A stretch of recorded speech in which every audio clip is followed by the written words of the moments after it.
Soy lo que soy, si te gusta bien y si no, no. Saludos a todos, buenas noches. Hi everyone, good evening. My name is Cristóbal Guerra. I'm here with my compa, co-interpreter Joel Andrade. We'll be providing simultaneous interpretation for the event today. And I'm gonna give some instructions in English and Spanish on how to activate the feature. So, mi nombre es Cristóbal Guerra, estoy aquí con Joel Andrade, mi compa y co-intérprete hoy. Vamos a estar dando interpretación simultánea al español para la reunión de hoy. Así que voy a dar unas instrucciones en ambos lenguajes de cómo se activa esta función. En la parte inferior derecha van a ver un símbolo, un icono de globo que dice interpretación. Una vez le des a ese enlace, puedes ver la selección de idiomas. Puedes escoger entre inglés y español, el lenguaje que más cómodo se te haga. Estarás escuchando a la interpretación simultánea mientras la reunión ocurre. So on the bottom corner, right corner of your screen, there's an interpretation globe icon. You can select the language that you feel most comfortable with, and you'll be listening to the interpretation happening as the meeting goes on simultaneously. Sorry. There's also a third option to mute original audio. También hay una tercera opción para silenciar el audio original y solo escuchar al intérprete. You would only listen to the interpreter if you mute the original audio. We ask folks to speak at a moderate pace, please, so we can maintain integrity of the interpretation. And if you're going to switch languages, to do it after a brief pause. También le pedimos a los ponentes que pausen al cambiar de lenguaje y que hablen a un paso moderado para poder mantener la integridad de la interpretación. We're super excited to be here. Thanks for having us. Have a great night. Estamos bien emocionados de estar aquí. Gracias por tenernos. Buenas noches.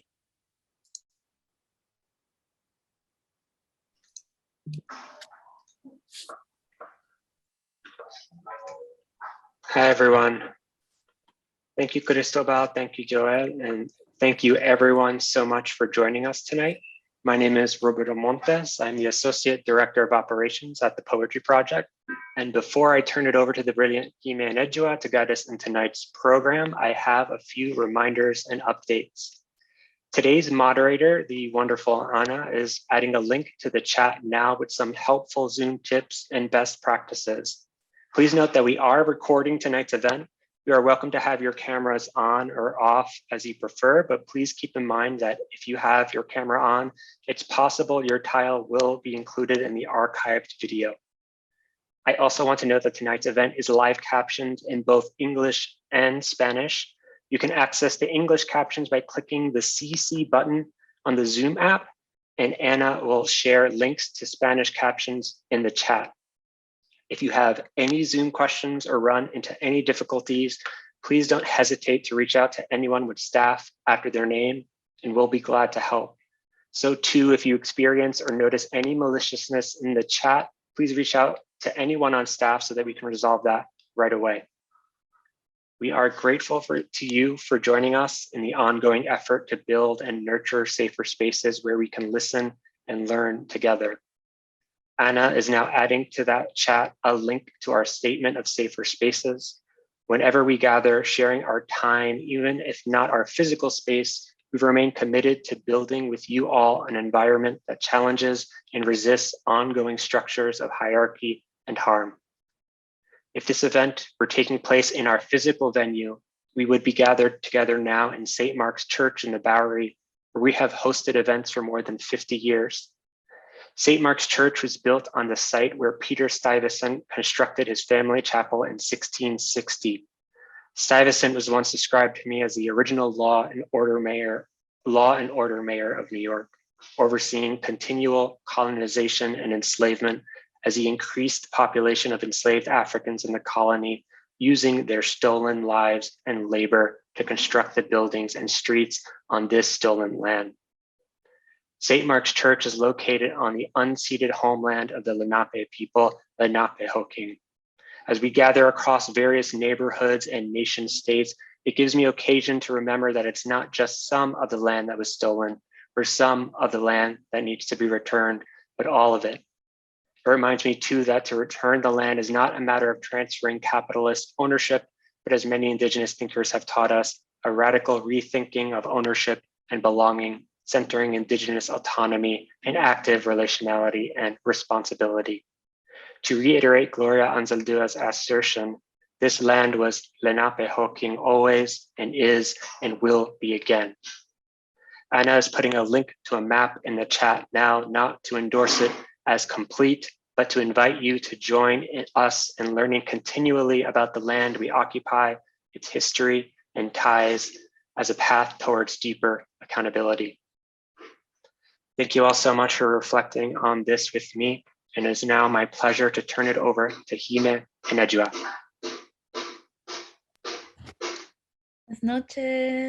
Buenas noches a todos. Muchas gracias por estar. Good evening, good evening. Thank you so much for being here. My name is Hime. My pronouns are they, them. I'm half of this team with Edua, and I am in Lima, Peru, and I'm thrilled to be here, and I'll hand over the mic to Edua to start her session. Hello, everyone. I'm Edua. I am the other half of this team, as Hime was mentioning. I love that way of saying it. I'm calling in from Candia, Colombia. My pronouns are her, she, and we are super excited, not just us two, but the rest of the team that has made this possible, including the whole poetry project team, all the different artists and all the folks working on this event. We're super thrilled to be here and to be here in this group and in this community with you all. I'm gonna start sharing a little bit about this event. This is the third program in this series. We are the Visible Ones, which is taken from a talk by Sylvia Rivera in the LGBTQ Center in New York in 2001. In this talk, she talks about Pride March in 19 saying we were the visible ones, the trans community, and really presencing the trans community and the trans movement. Along with increased visibility of trans narratives in the media, we have seen a rise in violence and murders of trans and GNC individuals globally. While some legislative realities may differ from one country to another, the different forms of trans antagonism manifest everywhere, including in this time of pandemic. We've had to mourn people across borders and victims of transphobic hate crimes.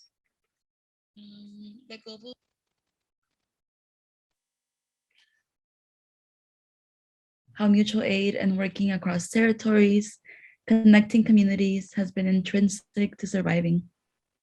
Over the past year, we have been organizing this series, which at its core has a goal to connect dialogues that challenge the barriers and celebrate the potentials of languages. As gender expansive people, we confront language that is weaponized against our existence. We lean on language that is a tool for liberation and transform our individual and collective reality across languages. We understand that translation is poetry, a form of literally crossing over, word bending, and world building. To think through what a body learns in the process of disidentifying and how this shifts across territories, cultures, and languages, we invited 3 artists armed with visual, textual, and corporeal language and asked them to document and share their experiences in the new production. Y queremos agradecer al Poetry And Project. we want to thank the Poetry Project for accepting our proposal and helping it materialize this vision. And to thank you to all of you for being here with us today. Junto con ustedes el We estreno are de super excited to be here today and to share these incredible works of art. And later there will be space for question and answer. And so we're super excited and to really be able to start this. And so I'm going to start. Jenna John Ocampo, one of the artists who is here, Jenna John, I'm sorry, is that non-binary trans artivist, Master in Fine Arts from the Departmental Institute of Fine Arts, known for her performative proposal, Compassion Cusqueña, which documents actions in social networks at Apasionada CQZ. You can find that handle that we've shared. They've participated in the International Poetry Festival of Cali since February 2013 as coordinator of the following projects, which they've realized with laboratory. Poesis, Poetic Cartography of My City, Exhibition Cultural Center Nuevo Latir, Sensations and Memories of My Neighborhood, Poetry and Dance Workshop, Poetry to the Megaphone LGBTIQ plus trans in 2019, and the workshop Manifiestas Transpoetic in 2020. Currently, their video poetic, The Maricanito, circulates in the Regional Image 2019 program of the Museum Bank of the Republic. Gracias, Edwa. Y yo les voy a contar Thank un you. poco de Kiwi. I'm going to tell you guys a little bit about Kiwi. Kiwi, Born Kiwan 1991 Thomas. in Brooklyn, New York. Hey, Kiwi creates live performance and multimedia installations that address Blackness outside of a codependent binary structure of existence. Her work investigates the history, symbols, and images that construct notions of Black identity within Black personhood. The materials employed by Thomas function as tools, objects, and structures to compose a visual language that can be read, observed, and repeated within spatial, temporal, and sensorial environments. Through movement and matter, Thomas deconstructs and reconstructs notions of visibility, hypervisibility, passing, trespassing, eroticized and marginalized representations of Black bodies in relation to disposable labor, domestic service, and notions of thingness. Her performances combine rhapsodic layers of live and recorded voice, reciting her own poetry and slipping between various modes of address to explore the pleasures and pressures of dependency, care, and support. Thomas underscores the endurance and intimacy that care work demands from those expected to perform it, predominantly Black women, Black femmes, and people of color. By centering self and communal care in real time, Thomas's practice aims to build bridges of understanding and community to create safer spaces for Black people and people of color. Thomas is the inaugural winner of the Queer Art 2020 Illuminations Grants for Black trans women visual artists and the Franklin Furnace Fund recipient for 2018. She earned her master's degree from the School of Art in Chicago and her BFA with honors from the School of Visual Arts in New York City. Thomas has presented work nationally and internationally. Yes. Y por último, tenemos a Gretel. And lastly, we have Gretel Warmicha, whose bio is written in first person. And so I will speak and invoke their voice through my own. My real name is Hansel, but you can call me Gretel. I'm a T-girl. I was born at Lima and raised in Cusco. I studied international business at ADEX in Lima. Then I studied fashion design at Chioleca Fashion School in Cusco and Yucay. I'm a poet who has 4 collections of poems about my whole transition. I'm a burlesque performer. I'm a DJ who played with Miss Lina in Lima, a famous singer. I'm a fashion model, bondage model. I'm a runway girl. I'm an activist, especially about trans rights. I'm a twerk teacher. Actually, right now I'm working on my new novel called Tradiciones Transgénicas. I'm super excited to have these 3 artists, this group of 3 artists with us today. And I wanted to share that the format for this event is to show the 3 works of art. And before then, I wanted to communicate a specific aspect of Jana Campos' work in the sense that part of the video does not have closed captions. It just has the voice as a dialogue and testimony, a narrative. And so folks who do want to experience and live this piece, just hearing the voice, when we see the image on screen, we can do it that way. But if you want to have access to the text, and if you need that text to really access this work of art, that is available in the chat. And so you can find that in the chat. That document, Salento, it is in English and in Spanish. You can choose whichever format works for you. And if you want that, you'll see that there's that link, and you can access that via the chat. While on the screen, there's going to be that blank image. And Hima, I don't know if you want to say anything else. If not, we can go straight into the videos. To have these three artists together and premiere these works. So without further ado, let's get to it and view these new works. Thank you all for being here.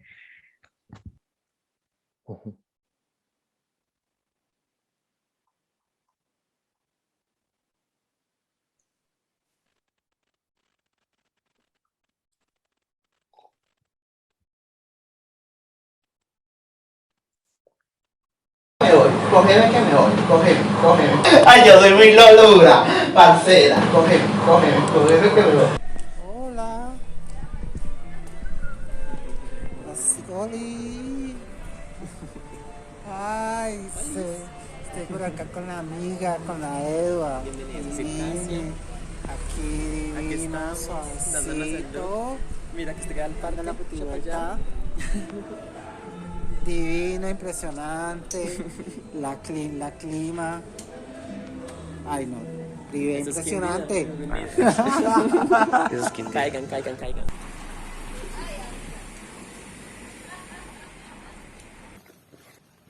Checamos al.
Buenas.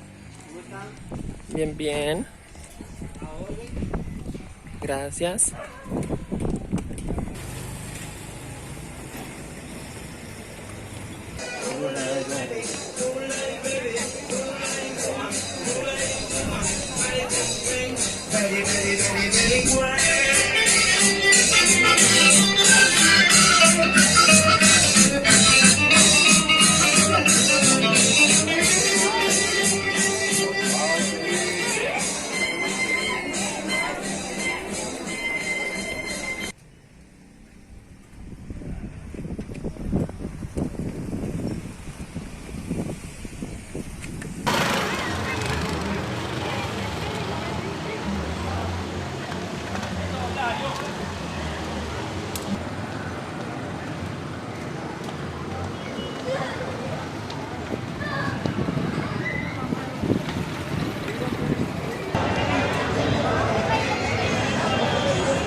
Bien, venimos de La Arenosa.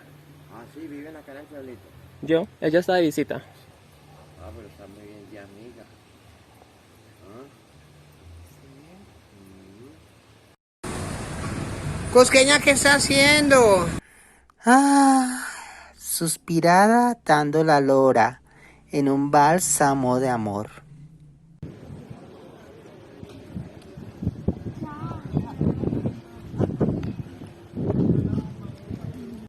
Adiós, Circasia. Adiós, Charcasia.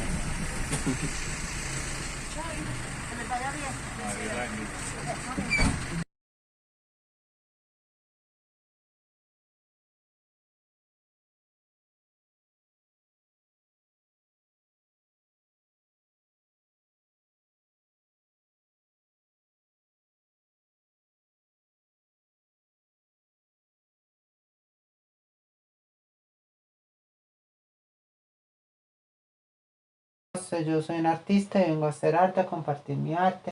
Y yo le dije a la señora de planeación, le dije, no, yo voy a estar un rato y me voy. Entonces seguí así 1000 horas, y anduve por ahí, me retaqué algunos pesos for y, years, y, and then there y was some money después that I con los was niños y making, la and niña then me puse a jugar, I jugar was con in los there globos with ahí the en la kids, and I plaza started del playing with parque the globes, y the regalé algunos balloons in the globos. park. Sí, de hecho And I le hice gifted inflar some algunos globos balloons a la and asked gente, o sea, hubo people mejor to blow up interacción. some balloons. Yo creo que There eso fue lo que... was better interaction. Sí, un poco. Maybe that is what detonated. Pues Yes, sí, pues es como yo kind of. estaba sola, And imagínate, since I was sola y alone, con esos globos. you can imagine, alone. Porque al ratico que dejé al ratico que dejé los After I niños said, me cayó I la said poli. goodbye to the children, and the police approached me. Yeah, I think someone did not like the scene. Ujú. Entonces el policía Yeah, and then the police, me comenzó a preguntar por la cédula, que si yo they tenía asked me la about cédula y resulta que yo había ID. dejado la Like, where's cédula. my ID? Where's your ID? Turns out I left my ID at Entonces home. me estaba haciendo todo el drama y el amague, And que then sí, que the que cop was espósenlo, trying to be porque yo problematic le dije, with no, me. He yo said soy una to persona handcuff him, trans, handcuff him. I me, said, me I'm a identifico trans como ella person. y ella, I pero identify igual eso like no le them valió, and she, but this igual didn't matter to him, me trató de una manera que right? yo no And he quería, still treated me in a way that I quién didn't era, want que to be porque estaba treated. enmascarada, que quien This, está enmascarado es porque oculta algo, why was I masked? And he said that if I was masked because I was trying to hide something. Yeah, they all have this like develop this haciendo narco bromas, power mofas. trip, O sea, el man fue interrogation grosero movies and conmigo. O sea, me fantasy. quité todo, Yeah, making messy jokes. o The sea, man le was rude mostré el with me, so maletín I got todo undressed and I showed him y me inside my despaché y me dijo, briefcase. váyase And he said, para "Go la for the bus terminal y no hay stop. vuelta Don't atrás, me look dijo. back." Salento es miedoso. Allá las águilas negras, que las Salento is águilas océanas. dangerous. These are Y por Aguilas el Negras, infantilismo, ¿van de acá o Black no? Eagles, paramilitar, unofficial, Y nadie pregunta nada, nadie paramilitary. toca nada cuando desaparecen. They do social cleansing. You don't even see one homeless person. Translation. I'm artist. I'm here for share my art. I say to the planning officer, I'm only be here for a while and I go out. I mean, I'm just passing through. So I keep around begin extra and I walk around and I hustle some monies for do my thing. And then I start to play with the children with the balloons in the park. And I give some balloons and asked to the people to blow up some balloons. Yeah, maybe that's what triggered them. And since I was alone, you can imagine me alone with all those balloons. After I said goodbye to the children, the police approached me. Yeah, they probably didn't like that scene or something. Yeah. Uh-huh. The police asked me about the ID.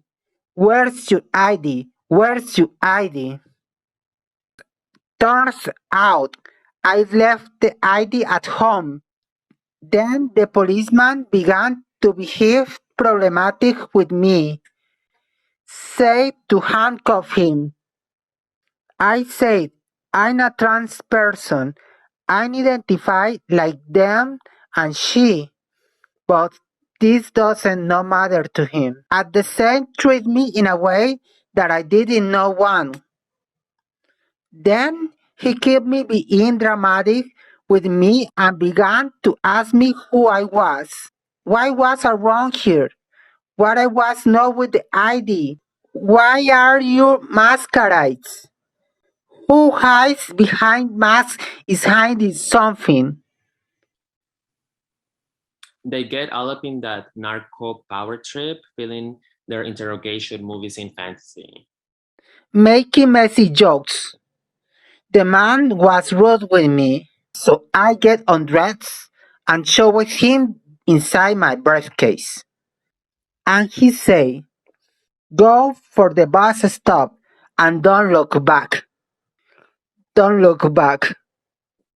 Get out of here or pay the consequences. Like nobody even asked when people disappeared. Yeah, pretty heated out there because of those illegal militias.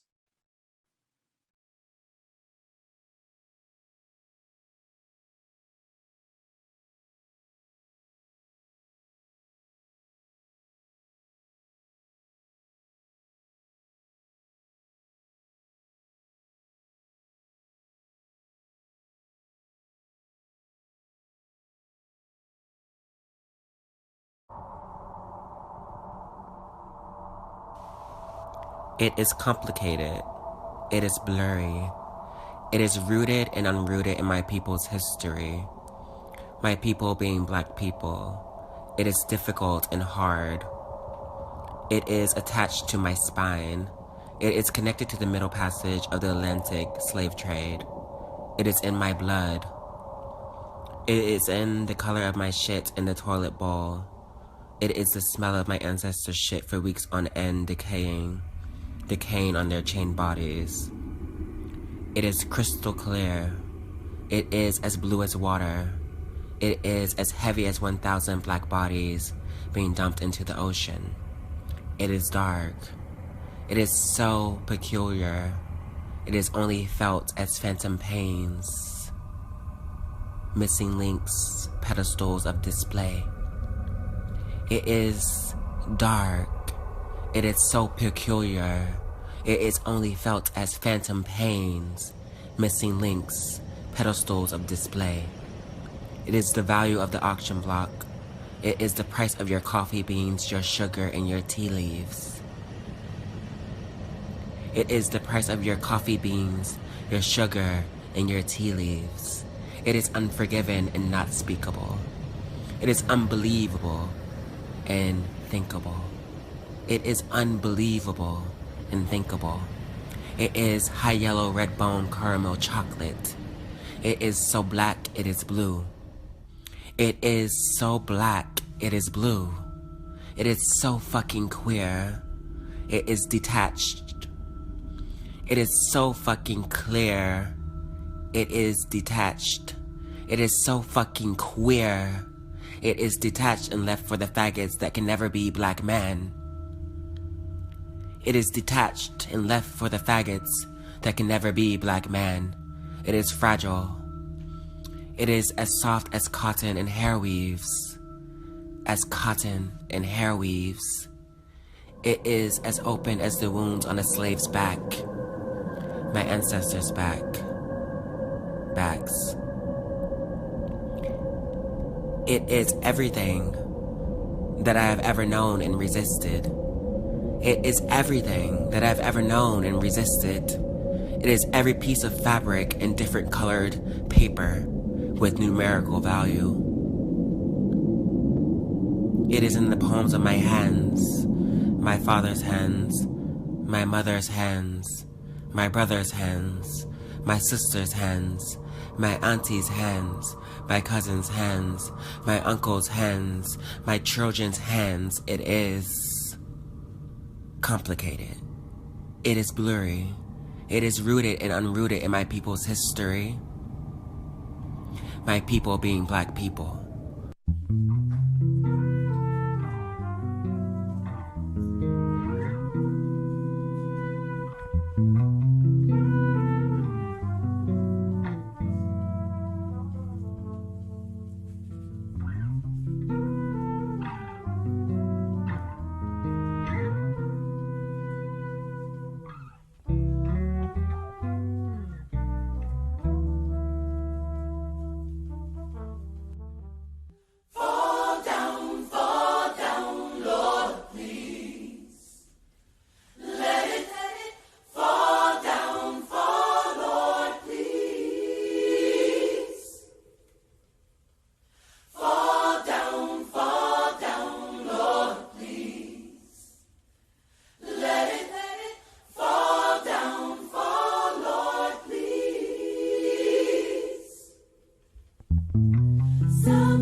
¿Qué es la vida para una travesti?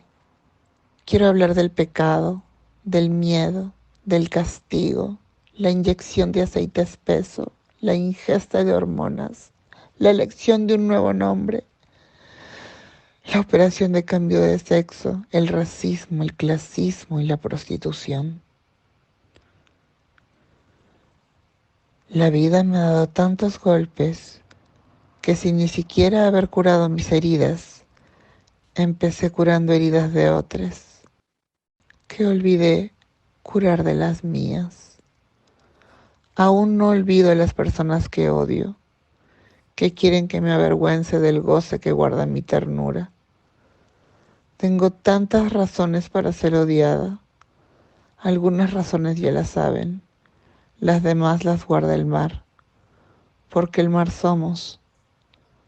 Allí donde se esconden las sirenas y los tesoros más grandes, como lo son las putas, las trans, las lesbianas, personas negras y marronas. Mi cuerpo ha servido para la pobreza, para el frío y para la muerte. País de mierda, tomos de mierda, historia de mierda. Ustedes no saben de lo que hablo porque no son travestis. Yo escribo para las travestis. Escribo para las personas trabas, no binarias, intersex, trans, transexuales y mujeres negras. Quiero que sepan quiénes son los tombos. Son quienes no tienen piedad de nosotros. Y quiero saber por qué ahora son tan amables con ellos. ¿Acaso no saben qué hacen con nosotras? Te diré qué hacen. Nos llevan a la cárcel, nos pegan, nos quitan la ropa, nos humillan, nos mojan, nos obligan a tener sexo con quien ellos quieran, mientras nos gritan te vamos a volver hombre. Y al final nos dicen que si contamos algo de lo que pasó, nos matan. Tu Perú y su fascismo ha hecho de mí una puta artista, una serpiente sin nombre, Gretel Guarmicha. Mi identidad. Mi identidad es la sangre que corre por mis venas, el semen que sale de mi verga. Mi identidad son mi mamá y mis abuelas. Mi identidad es San Miguel, el barrio donde me crié. Mi identidad son mis ancestres. Mi identidad es mi anonimato. Mi identidad es dolor y muerte. Mi identidad es resistencia. Mi identidad es venganza travesti. Venganza por todos los travesticidios y transfeminicidios. Por nuestras hermanas, hermanos y hermanes que están en la cárcel. Y sus razones, cada uno las tiene. A lo mejor robaron. A lo mejor les inculparen. Nuestras hermanas trans del departamento del Cusco, ellas me escriben cada bendita semana y me preguntan por tu ayuda. y todos ustedes no hacen nada por ellas y yo no puedo hacer más por ustedes. He sido amordazada, tengo la nariz rota, he sido tirada a la cárcel, he perdido mi trabajo, he perdido mi departamento por tu liberación gay. ¿Dónde están los derechos trans? ¿Dónde está la T en su LGTBIQ comunidad? ¿Dónde están? Piensen en eso, porque nos siguen matando. La prensa nunca revela nuestros nombres sociales, ni muertas reconocen nuestra identidad. En mi mente hay un gran cementerio de rosas, donde todas no debieron morir, donde todos los culpables son hombres y donde todos están libres. Y ni siquiera hay una gráfica de los culpables. Tu silencio es nuestra muerte. Cada día, cada noche, mis lágrimas se secan solas. Cereza me da un beso y me dice que no esté triste. Le digo que no lloro de tristeza, lloro de rabia. Entonces se me acerca, me da calor, se queda dormida.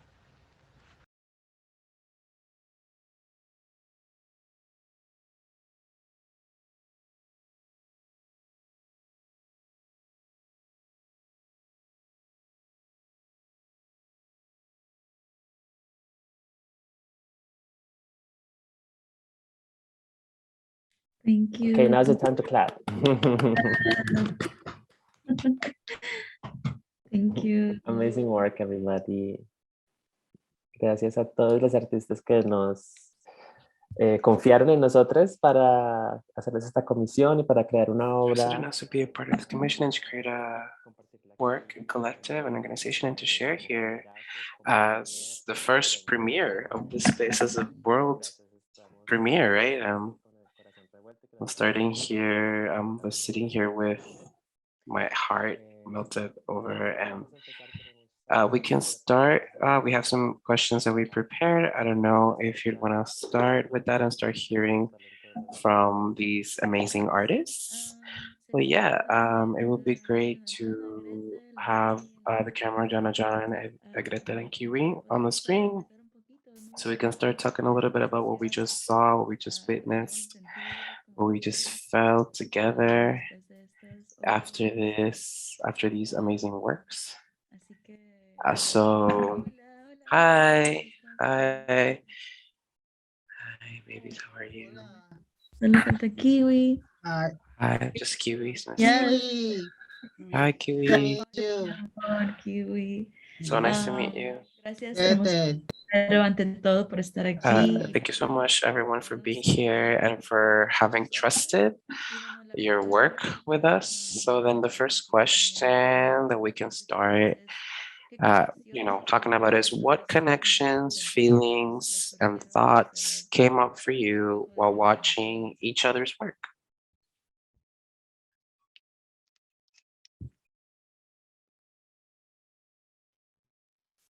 Bueno, si nadie comienza. Well, I can go just to break the ice.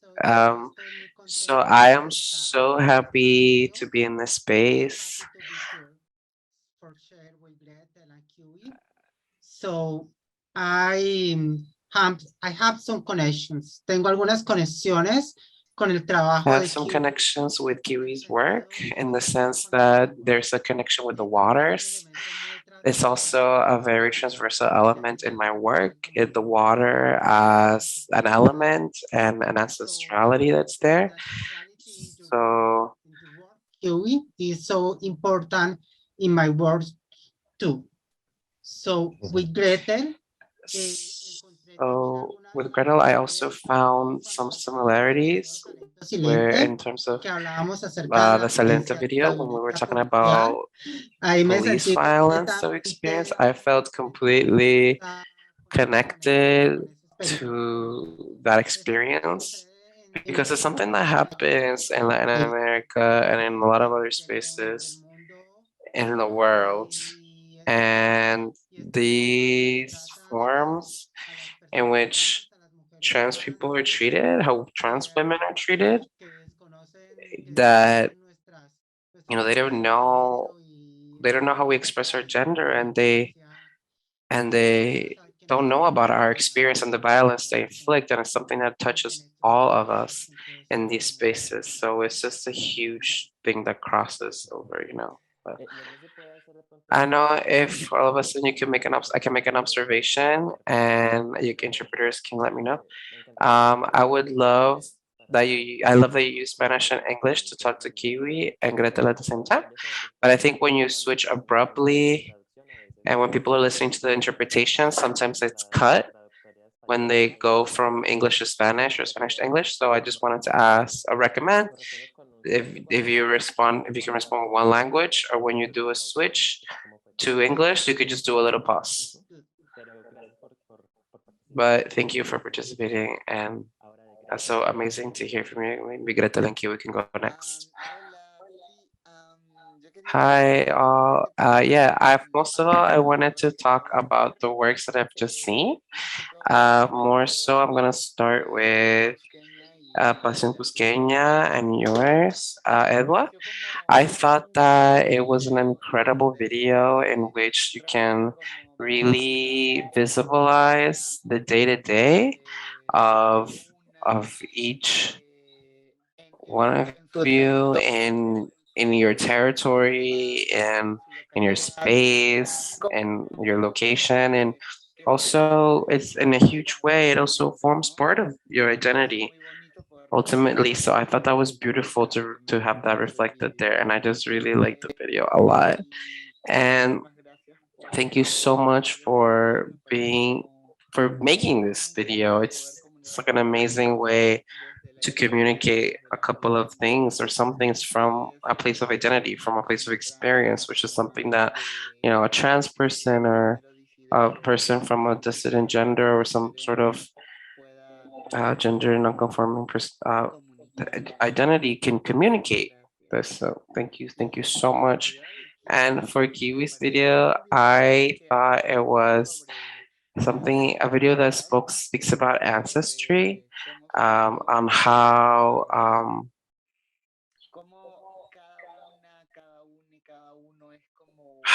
each person, each one of us is a little reflection of our parents and grandparents. I feel that sometimes I thought it was incredible that you could speak from that place, and also from this place in which we are also ocean, we are sea, we are I think the sea, I think the ocean is our history, is a place where there's a lot of memories that are stored, that are placed about our ancestry, and not our lives, just our lives, but also the people that have been a part of this amazing memory that's the ocean. So I thought it was so deep and so clear, and also dark as well, which I loved. And thank you so much for letting me see your work. And yeah, thank you so much from the deepest place in my heart.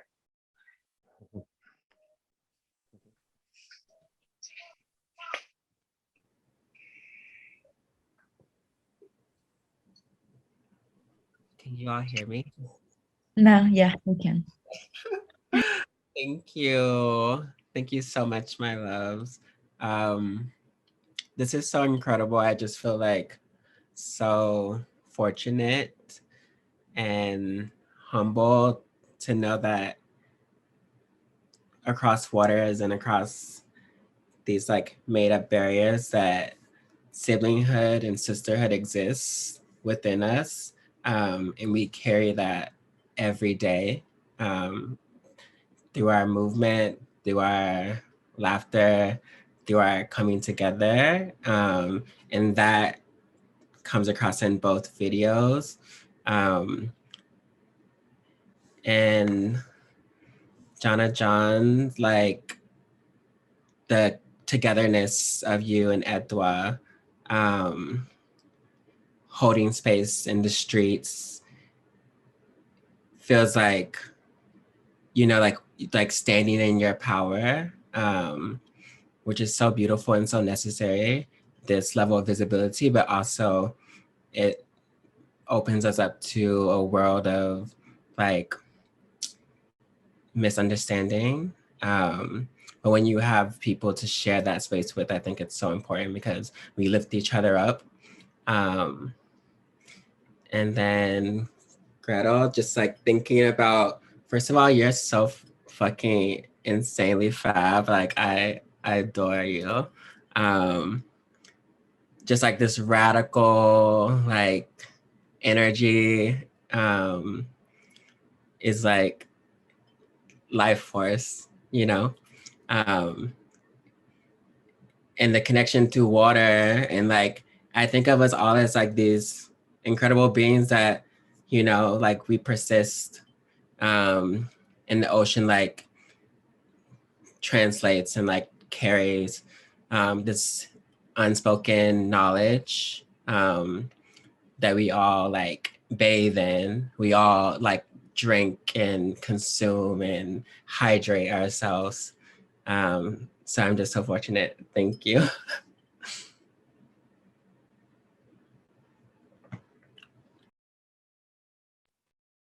Thank you all for sharing. Thank you all Thank for you, thank you. Thank you all for so living for each much. other.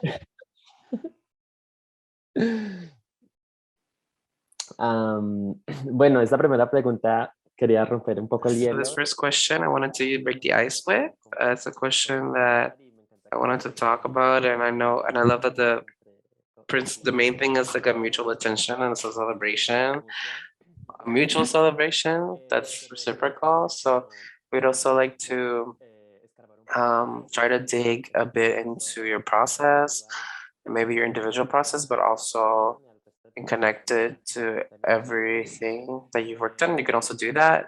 But yeah, we wanted to ask maybe how in your practice as poets, what role does the body play in your poetic work? In your poetic work, or when you're developing poetry?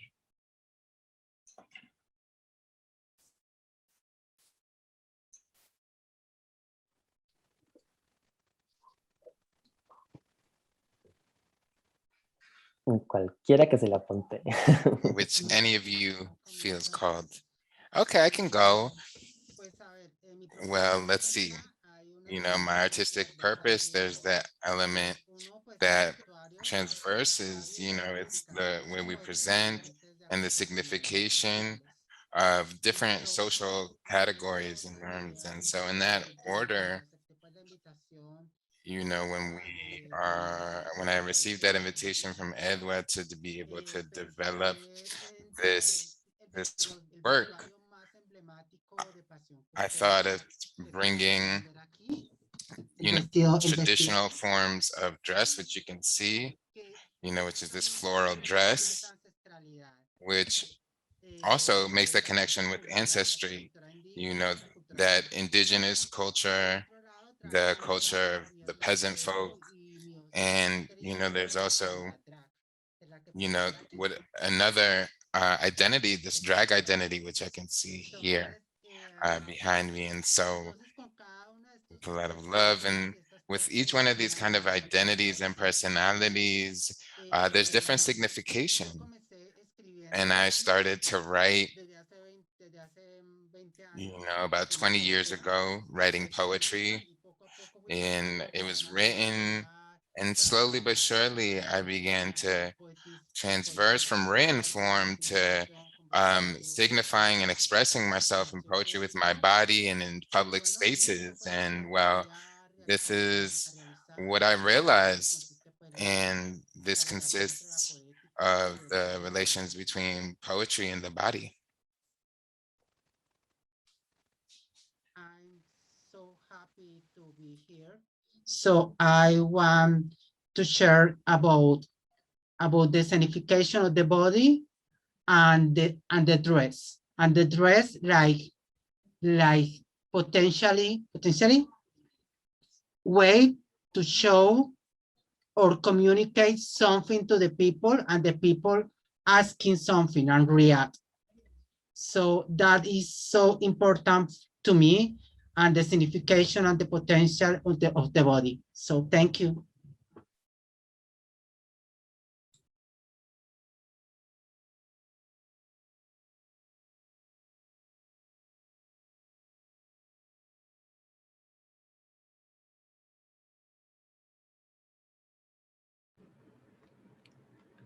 Hello. I think I can go. Go ahead, girl. Yay. Wow. Yeah. I'm thinking like when I begin the process of making the video for today, and I think it's like a work in progress, right? Like that's also how I exist in my body as a work in progress. So the first dress that you see me in is 500 blue latex gloves. And like this, thinking about the glove as an extension of the body, and then a body of water that's behind me and I'm in the middle. But also they're connected. So they're like, they also are becoming this kind of like armor that allows us to like move in between these different histories. And then the second aspect is like entering the water, and then like reclaiming an ancestry that is transcribed through the water, and like this knowledge that I was speaking of earlier, that we like somehow like this ancestral knowledge that the water carries for us, but also thinking about the bodies of Black enslaved folks that were like us, that like rest in those waters, and not like on their own accord, you know, like that were dumped into the water. So thinking about like how does healing come for us? So the work like for me now is like thinking about the process of taking us to the edge where we can like find healing, and joy, but also recognize like this massive, you know,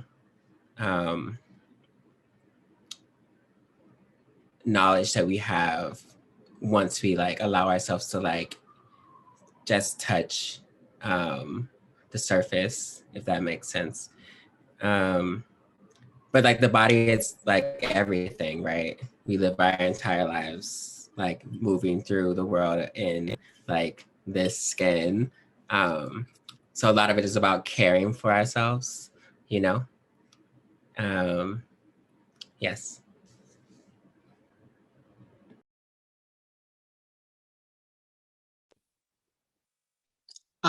Kiwi, did you finish? Yeah, I'm finished. I'm just okay. in real time thinking. I'm like, Great. Thank you so much. thank you. I'm going to start about my my answer about it. Yo creo que realmente fue para mí. I think it was really for me, like really crazy. The creation of this video, because before I had written poems before creating this video.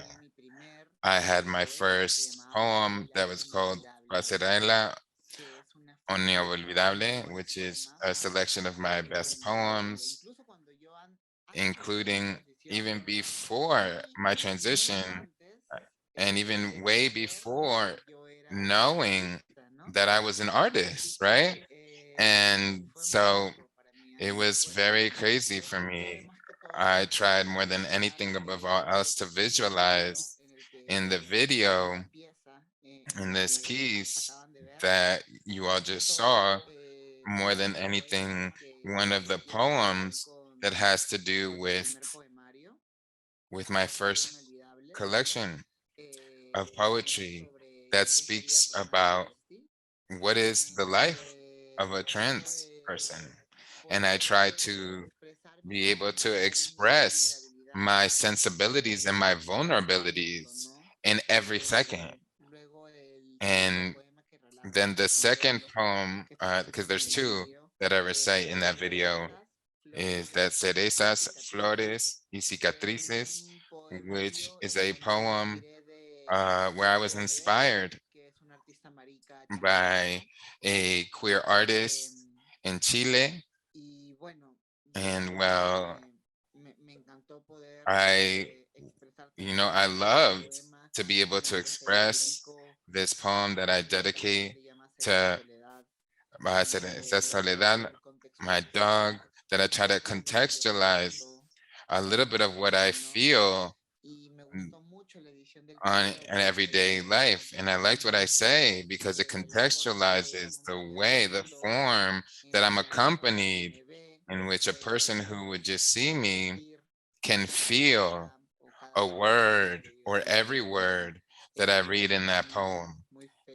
And I'm super happy because I feel like really the body, there's always a body that contextualizes the other. There's always a body that is there to be able to fill it of potential and political potential, because that is what a body is, especially a dissident body, a body that is understood outside of heteronormativity. And so it's an incredible way, an incredible form to express my art, and also being able to rethink and reimagine over this form in which my body is not just a body, but is also part of a culture that I try to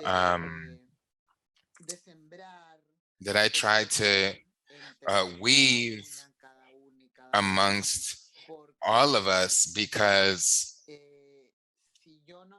if I do not feel comfortable in my body,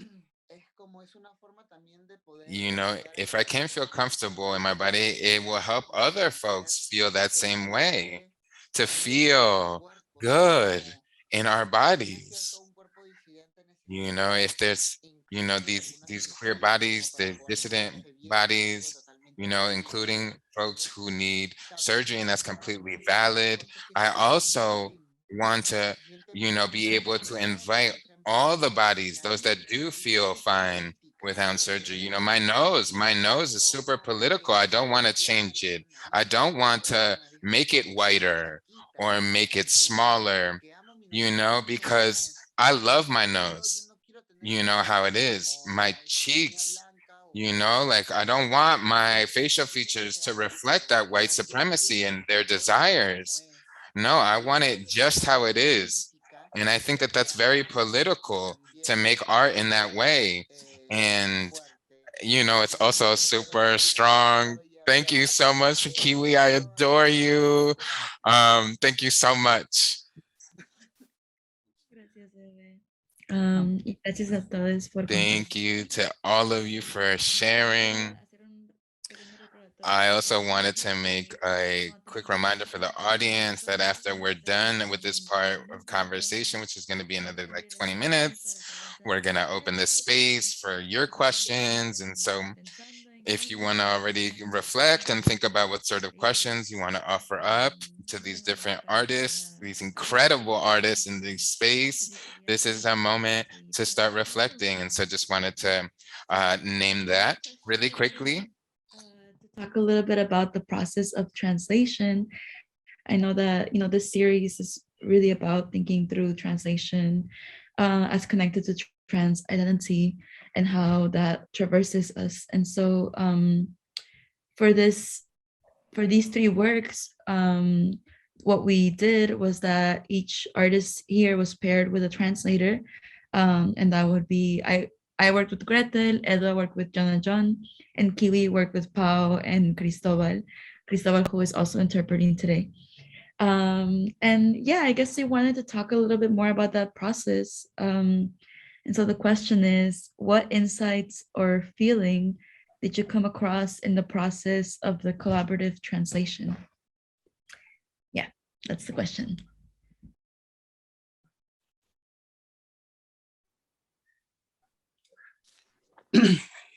Okay, who wants? Okay. Yeah, I'm the first one. Okay. I think I was scared. I was too scared to be honest. Cause I was so worried about that transition about my poems to from Spanish to English in a poetic way. So I was really worried about it. Thanks God to found Hime, to found Wakatai, and Hime really helped me to translate all my poems, and it was so amazing because from a poet to a poet, I think that's the main problem or the main reason to to do it. It's that sensibility, you know, and I think we made it.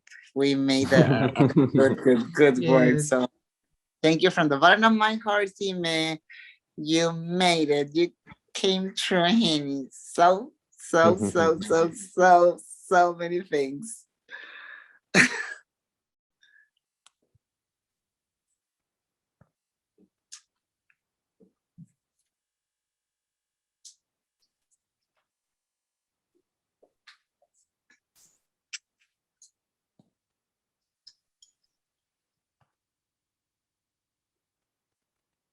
Okay, who wanna go next? Tell us. Cuéntanos.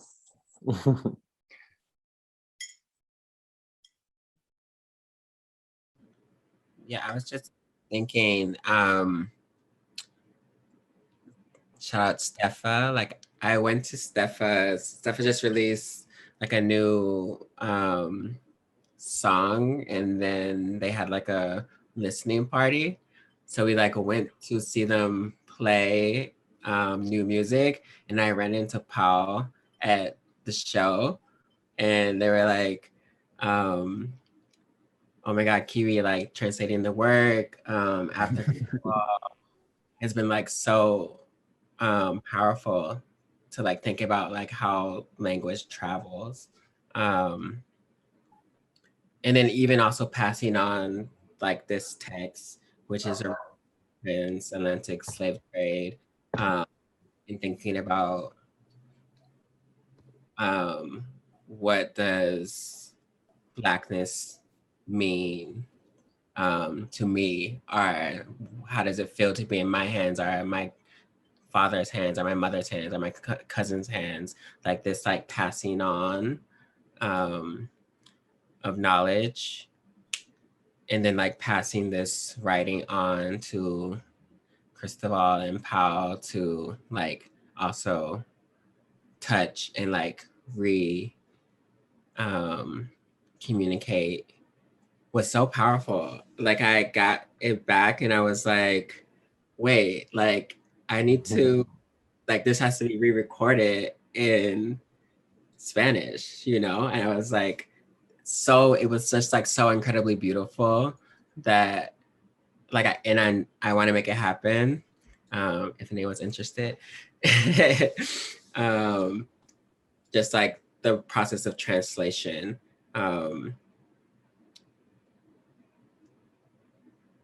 Is so powerful, and to like share this space with you all is, you know, also doing that work. So I thank you all.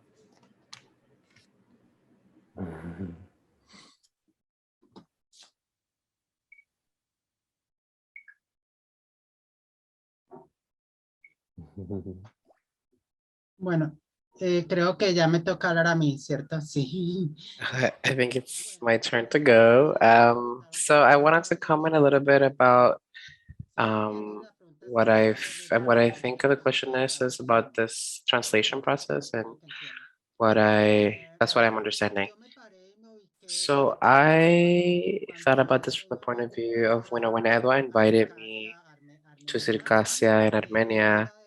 It turns out that in my configuration and ancestrality, My ancestors and my descendants are migrants who came from different parts of the world, or from different parts of the American continent and of the world. And when they came to Colombia, there was a part of that population that was in the Cafetal access, the Eje Cafetal, and obviously my indigenous descendants is from that coffee region. So it was really beautiful to go to this space, which is like sort of the meeting point of this ancestry and this connection with my roots. But it also was strange. And when this opportunity comes up to do this translation, well, I was picked to go to another place that was different than Circasia, and I picked Salento because it's the place where my grandma used to live, my maternal grandmother. So I wanted to also feel that energy and all that, and when these two videos came out, when of these two decisions, I decided one to, because the first decision I was able to have the company of Elwa at all times, who held my hand and showed me Circasia, and was, as you can see, was participating actively in this poetic work. But now on the second part of the performance, I decided to do the second performance by myself, and also because of logistical reasons in that moment. But it was very lucky because I sort of took on this adventure to bring this character out onto the streets by myself. I was all dolled up, all feminine, and I had my bag, and I had my character, I had my mask, I had my jewelry, and I was gonna go to the Central Plaza in Circasia.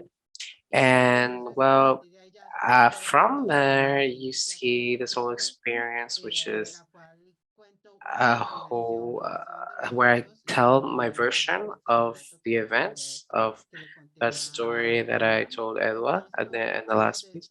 Then the beautiful thing about this, when the translation was finished, I started to brought me back to that place of being an immigrant, because then that's an experience that in some future I will continue living, because as my projects advance, as my artistic careers advances, my life project advances, I'm gonna have to take on this migration to be able to go to other spaces. And I had already learned some English, although my English is a bit on the rocks, chamuscado. It's not even Spanglish. So um, talking in my own words.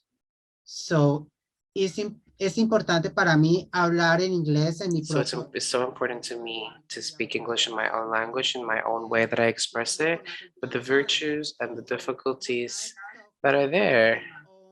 version of English. So I understand that stuff about North America and for immigrant. So the people who immigrant to North America and other countries who talk English. So we are from different cultures. So we talking or the English, we have interpretations of that language. So this is my way to talk in English like an immigrant, like a travesti, like a marica, like queer, with my own expressions in Spanish. So esa es mi propia forma de hablar. That's my own way to speak English, and with those characteristics between Spanish and English, and with that way of mispronouncing English words.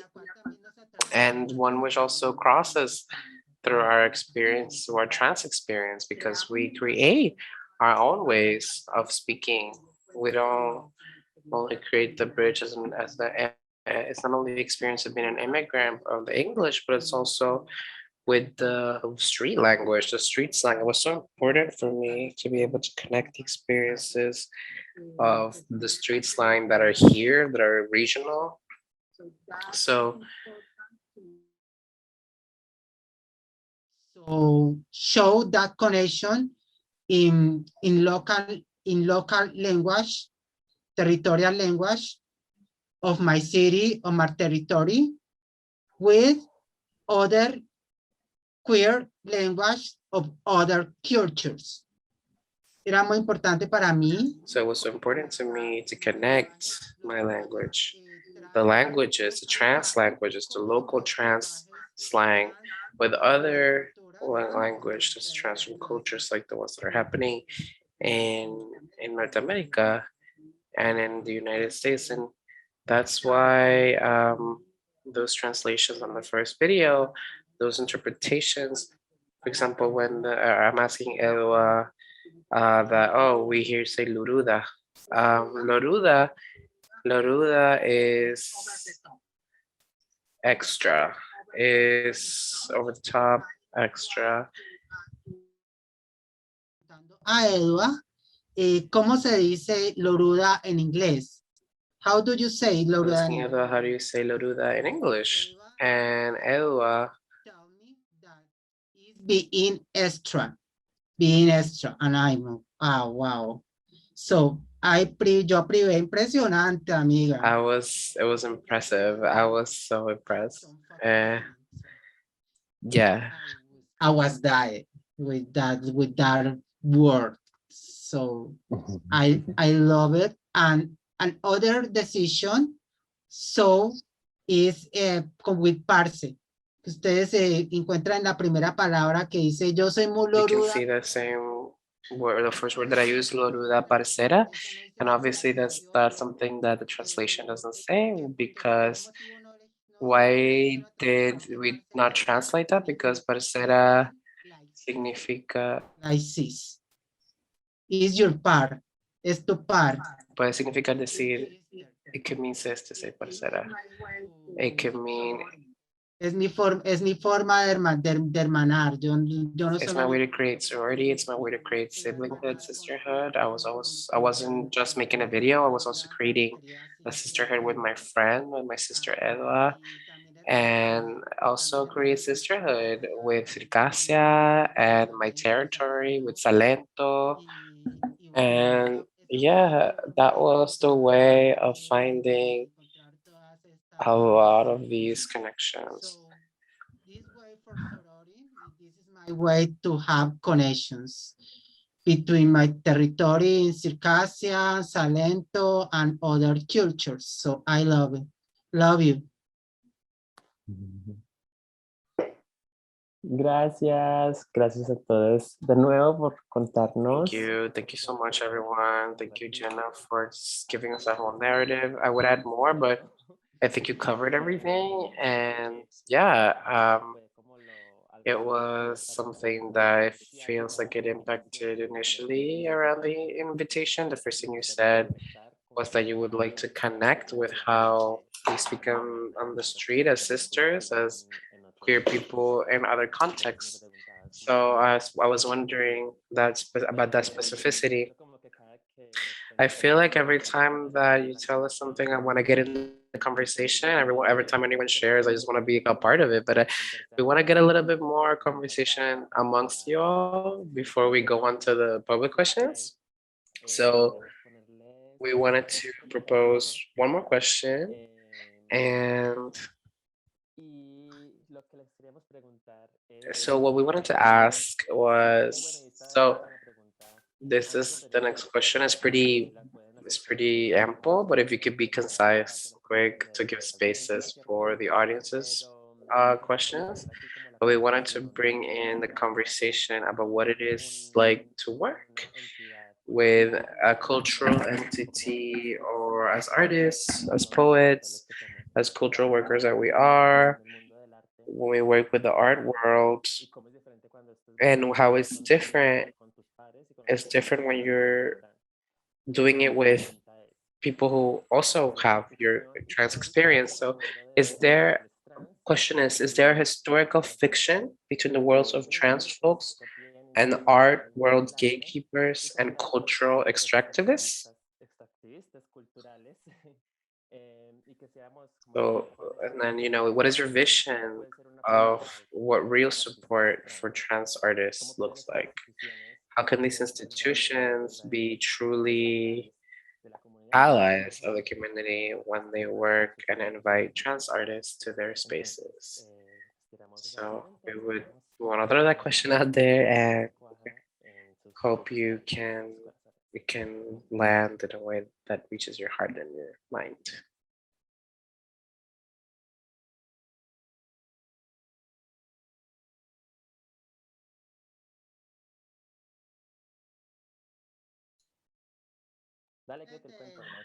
Go on, Greta. It's an invitation to imagine like a future, a group. Bueno, muchísimas Well, thank you so much for the space. I think that more than the way in which this question is made, it makes a little noise because a couple of days ago, I remember I was invited to a recital, a poetry recital, where there was going to be a lot of trans folks invited. And of course, I was on the first day, but on the second day I was invited, I didn't go because turns out that they hadn't even paid me the first day, they hadn't even paid me the second day. And I feel that at this moment in my life, it just makes me feel like it just reminds me of the persecution or the bias that exists in this country towards my art. And that's also really comes in for so many Peruvian artists that have had to migrate for a better future, to be able to find visibility, artistic visibility, and be able to be compensated in the way that it's deserved. And it's a reality where I also feel really, really, really in that place. I feel like in the country that I'm in Peru, they don't consider my art as what I really consider, what I think it's worth, because it really is worth a lot. My art is worth a lot, and I have to be super. I'm glad that I'm so clear about that, but at the same time, it's also so loud to me how trans folks that have recently started making art, not only art from a place of that could be a scenic art or performative art, but also a political art. And not all trans folks have that knowledge. And it makes me feel a little bit like a little bad for them because I would love to be able to know that trans people have all the tools to be able to not allow any sort of vulnerability or any sort of violence that comes towards them, not only towards their bodies, but also to the way they value themselves as a person, as an artist, because more than being artists or being folks who are giving art, we are human beings. And for me, it's so crazy to talk about this, and really it hits, you know, it hits a lot because it also I've had to leave so many times, and there's been so many times in which I've decided or I've tried to think about, I think that maybe I shouldn't be an artist anymore. Maybe I should do something that makes more money for me. So I simply, you know, the best way, or the only way that people can be the best allies they can be, is to be conscious of your privileges and reparations, repair in a monetary way for trans folks, trans artists. I think that is the first step, and I think after that is to give us the right to imagine a reality that isn't racist, a trans feminist idea, a trans feminist invention that can allow us to see, think, and feel a reality that isn't racist, that doesn't discriminate against anyone. I think that that would be everything. Thank you so much for the space.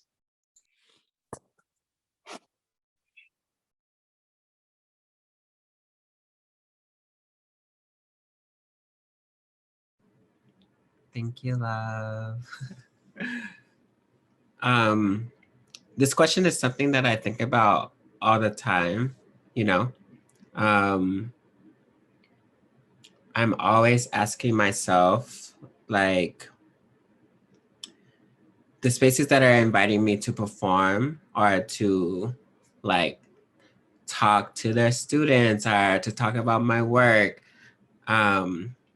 I'm always asking myself, do they align with what it means to be safe as a trans, non-binary, queer person in the world?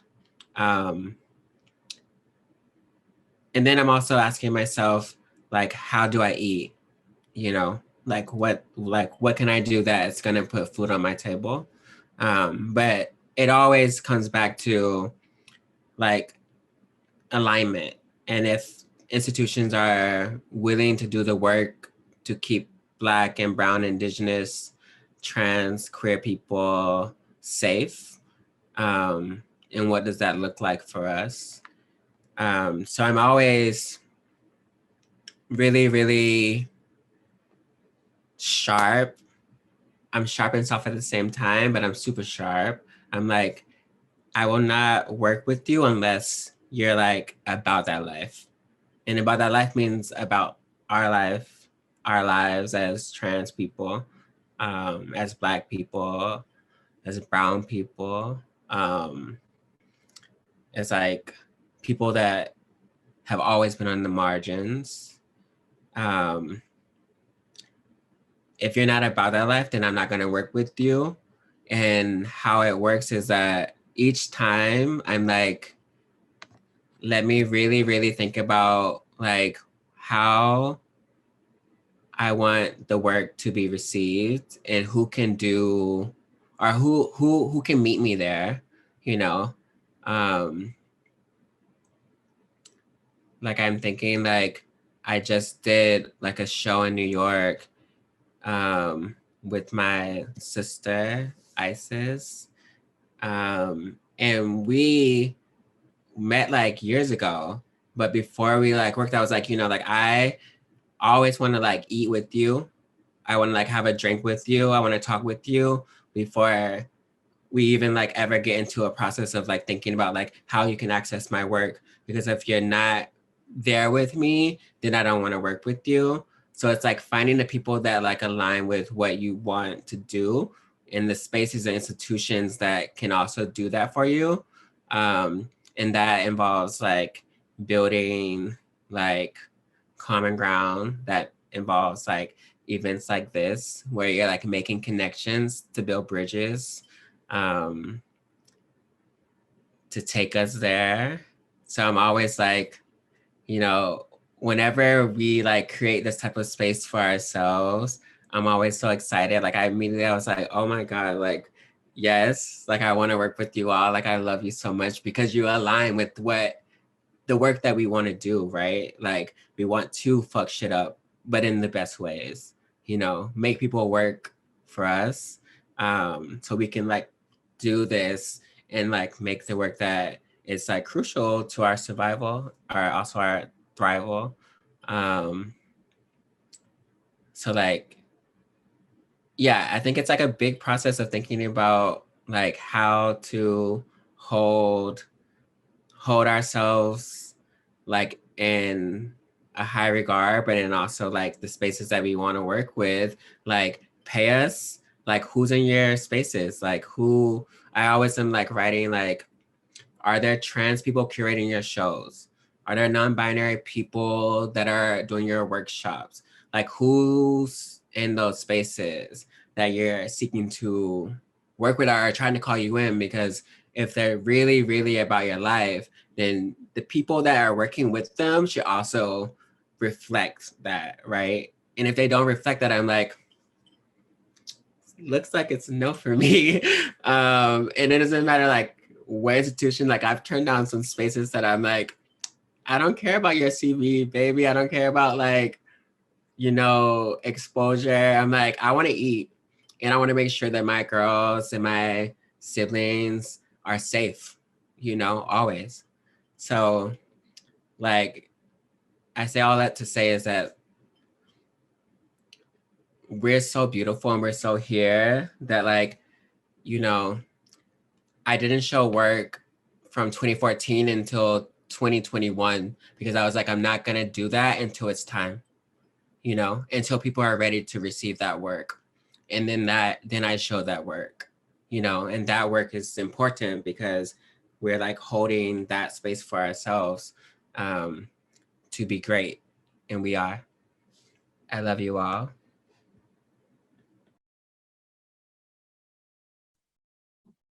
Bueno. Yes.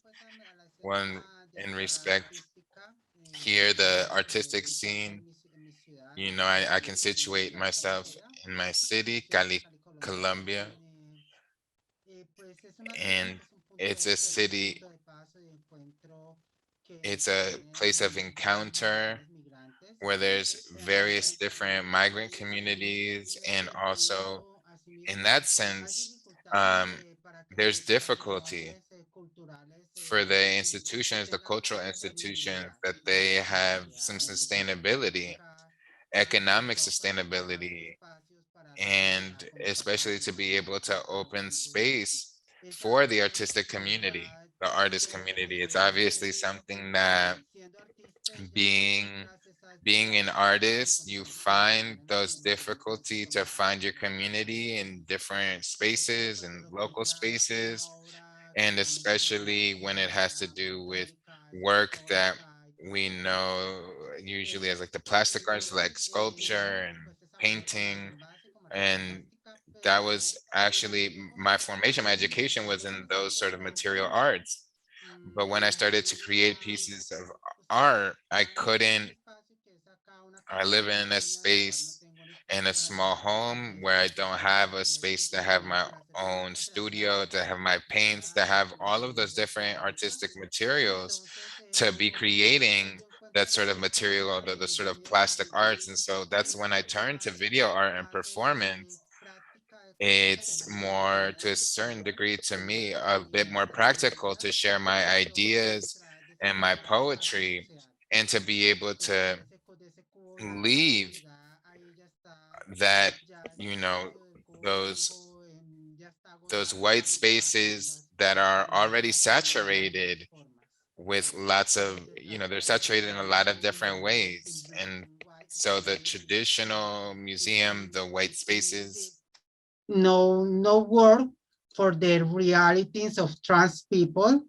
So because we belong for the street, belong for the city, belong for the territory. So we are over the top. We are being extra. So es importante para nosotras. Porque so it's important for us, you know, our difficulties should not only be demonstrated in the museums, they're all over our territories, they're with the people. And when I was, you know, in my city and I was able to meet and hear the experiences of people like Edwa and hear their challenges and the difficulties, there was a very real dialogue between the people and the trans experience. And especially in my city, in Cali, there's difficulty to really be able to share the works of art, you know, and when we were able to think about, you know, how difficult it is to share material art, or, you know, the different types of art, even performance art, it made it even more important to go to this encounter. Circassia, because in Circassia, the art scene is very precarious, very, very poor. So it's important to share not with the museums, with the people, because the people is the is the person that we are to go for that territories, because the same experience that I live in Cali with the persons that don't understand with our identity, with our trans identity, we felt the same in Circasia and in Salento. Entonces, por eso era importante llevar And so because of this, it was important to bring that performance to the territory directly with the people. Passion Cusqueña for the territory and for the persons, because that is the realities for change. Thank you. Gracias, Jonah John. Y gracias a todas por Thank you compartir. to all of you for sharing all of your responses. And I was reflecting over this last question because the other day I was talking with Gretel, with a bunch of other babies, trans and gender non-conforming babies, and she said something like, I'll give you guys a challenge. Find a corner in this whole city where there's not transphobia. You will not find it. And it left an impression on me in that moment, because of course, that reflects all of the things we have to work through, what's at hand. And just really thinking about all of your work.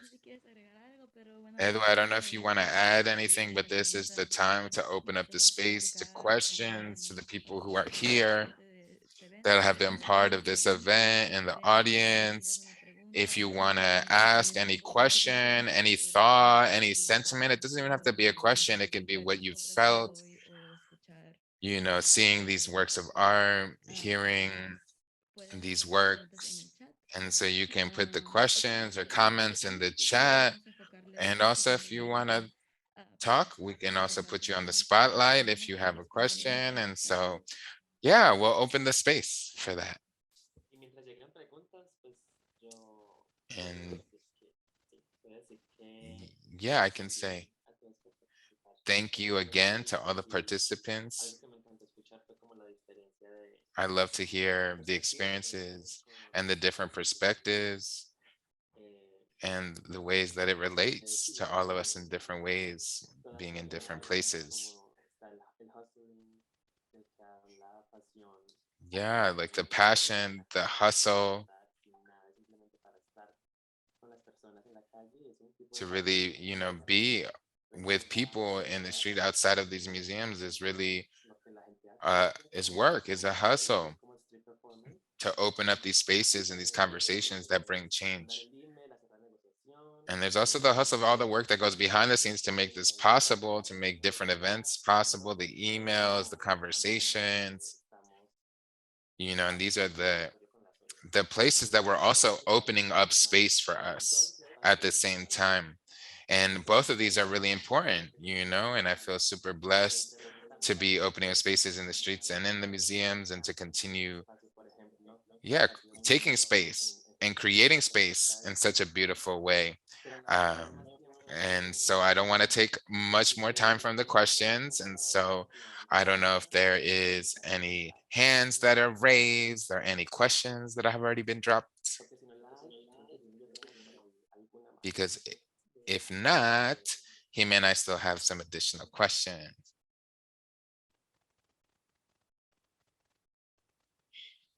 That is right. And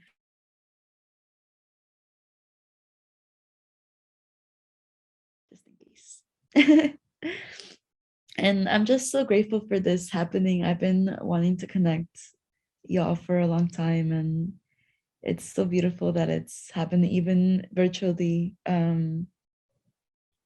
Yeah, I'm glad that this series has allowed us to make that happen, you know, because it's, yeah, just been Porque to truly see like how visible the connections really are, you know. and the threats and everything that we're experiencing across territories. So yeah.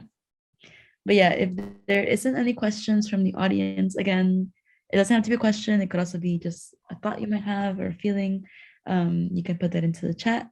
But if not, we can ask our other extra question that we had for our last 7 minutes together before we say goodbye. And that question, oh, I lost it. Where is it? Oh, it's here. That question is, here it is. The question is, do you see language as a trans tool of resistance? And how does this manifest in the places or territories that you inhabit?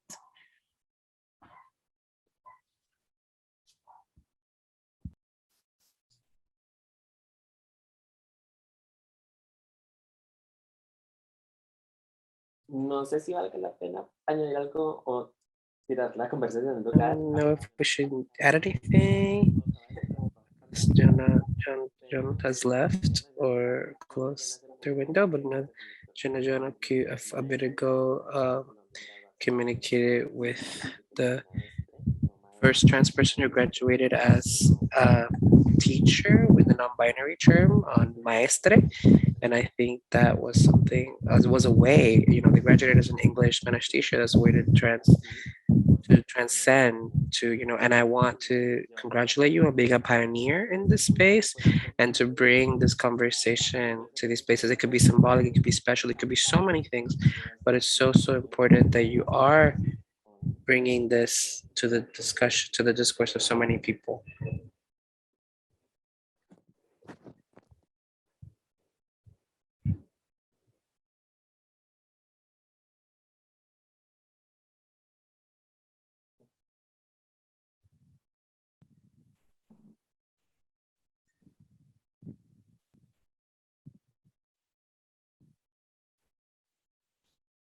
Yeah. Hi, y'all. I have a question. Could you repeat the question, please? I have a problem with Hola a todos. internet. I'm so sorry about it. No, está bien. Okay, so la pregunta es. So the question is, do you see language as a trans tool of resistance? And how does this manifest in the territories you inhabit? Bueno, yo creo que el So I think that language, more so than anything, written language, the one in where I grow, work in, and live in, is a language in which it's a kind of vengeance where no hetero cis person could ever imagine themselves in, because written language occupied by trans folks is the best vengeance to the system, right? And I think it's incredible to be able to use that space in which we can say, I'm writing my first novel right now, which is called Tradiciones Transgénicas, Transgender Traditions. And well, I was inspired by Peruvian traditions, which is a novel that was written by Ricardo Palma in 1872, in which they talk about a bunch of chronicles, but also as a way to rethink and also rethink about this person who was validated by the Academy, a white mestiza person, an academic who finally, that person had the power to say what is poetry and what isn't poetry in that moment. And as a way to also be able to bring us to this new world, this new future in which obviously the future is trans. And I'm obviously here, giving so many tools to be able to realize that I don't need to go to the academy to sound like an academic. I don't need anything that the system asks of me to be who I am, to be what I want to be. It's just that. And I think it's the best vengeance that trans people can use to their advantage, because I think that a lot of trans people, a lot of trans folks and dissident in gender have a lot of artistic qualities and a lot of performing qualities in which we don't need from anybody. We don't need any validation from academia, from a white person to tell us, oh, you're an artist, when in reality, we are the artist and we will always be the artist. Thank you so much. That's it.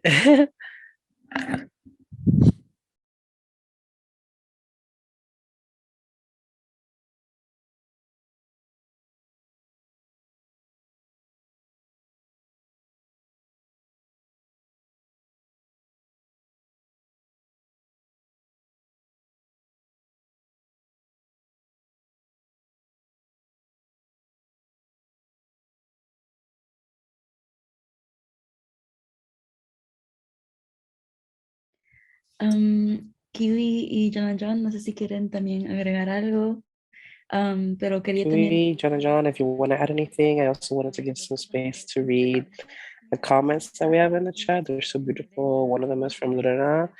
Thank you, babies, for being here. She's saying, thank you for bringing us your magical art. It moved me enormously. Thank you so much, Hime Eda, for these connections in the spaces. And Riz also writes, hi, I want to say that this night has been an experience, beautiful experience. I started crying. Thank you so much. So I did want to share a little bit of what they wrote in the chat, but if you have any other reflections about this question or thoughts, I would love to hear it. Are we in the closing part now? Yeah, I think these are the last few minutes that we have. So I just wanted to share a sentence, a little poem from my Cusqueña heart, from the depths of my Cusqueña heart. So here it goes.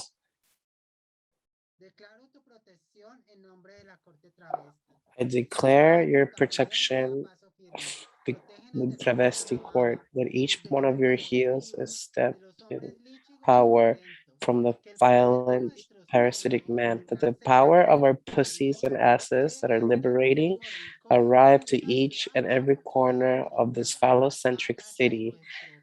Let it be our pleasure.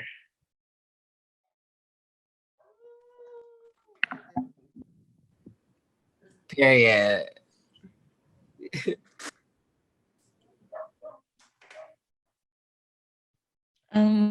Muchas gracias por esa oración. Thank you so much for this. Thank you. Can you see the, look, I'm gonna show you, these are three entities, three artists. Yeah, get it closer, closer, closer, closer, closer. Yeah, right there. There's three artists here who are, who Greta Warmisha knows two of them. They're so important in the Peruvian scene. There's Joseph Campuzano and Germán Machuca. Here is the daughter of the hija de perra, and here's Pedro Lemebe. Sí, esta es una Yeah, estampita. this is a little stamp that Pasión Cusqueña designed, the transsexual court. Hija de perra, Giuseppe Campuzano, Pedro Lemebe, and Mama Chuga, who's still alive. So say hi to Mama Chuga. We were just talking, we were just sharing with her. Yes.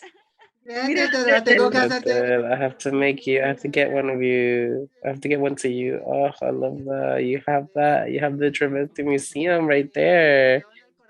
Yeah, in my heart too.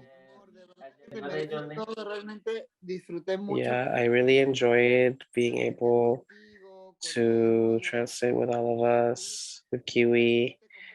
You know, how these living experiences as trans people, as being, you know, dissident and gender. I have no words to explain all the feelings that I have towards you in this moment, and all the admiration that I have for all your resistance and for the love that I'm going to have with you and share with you till my last breath.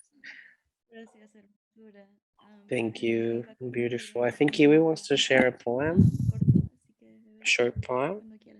So you can go ahead.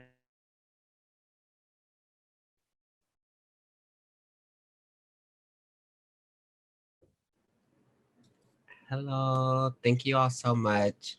This has been so beautiful. I just wanted to share like a small poem I wrote recently called Magma and Pearls, The Journey of the Dolls. Every star in the universe smiled upon us. The oceans whispered in our native tongues, untied. The moons and the suns on every world called us by our names and gifted us with the lightness of being free. The dolls could walk on water and held eternal flame, a spirit made of magma and pearls.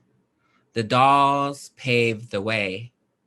We built new worlds and learned how to fly. We found freedom in the spirit of the wind.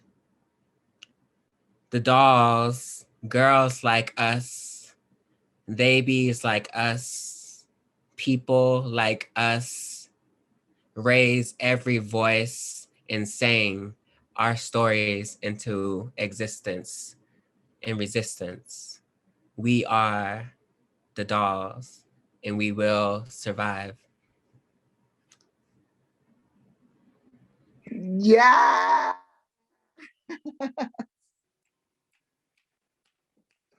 Yes, Kwan, Wow. come through. You're Thank you so much for sharing these poems. Also want to give a huge shout out to our interpreters, Cristobal and Joel, who have been interpreting and just interpreted these poems on the spot. One of the things that was really important to us about this series was to really visualize the work that translators and interpreters do, to be able to connect us all. And I think it's just so crucial to continue to just, give credit to that cognitive intense work that is happening as we are speaking right now. And just, so grateful to be in space with y'all. I'm so sad it's gonna end. I don't want it to end. But yeah, thank you so much, Jonah, for the poem. Thank you so much, Kili, for the poem. It's just been iconic, this whole event. Thank you. We love y'all. We love you. For me, And of course, thank you to the Poetry Project. Blessed, truly blessed to be working on this series with all the organizers that are behind Poetry Project. And thank you.